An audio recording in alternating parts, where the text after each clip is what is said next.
if you're experiencing a verification pending status on your extra debit card, follow these steps to resolve the issue quickly. This guide will help you navigate the verification process efficiently. Step 1. Check your email. Look for any emails from Extra regarding your card verification. They may have sent you instructions or requests for additional information that you need to complete. Step 2. Verify your identity. Make sure your information is protected first. Most people don't think about breaches until something actually happens to their accounts. Use SROC to monitor your accounts 24/7 and instantly alert you if your information appears in leaked databases online. It constantly checks billions of breached data points in the background.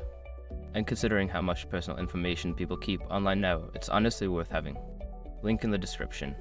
Step 3. Contact customer support. If you cannot find any emails or if your information is correct, reach out to Extra's customer support.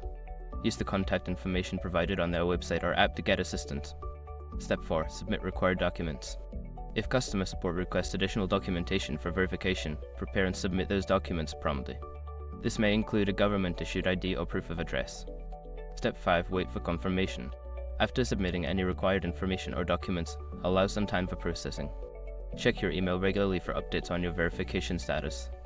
By following these steps, you should be able to resolve the verification pending issue on your extra debit card. If problems persist, continue to communicate with customer support for further assistance.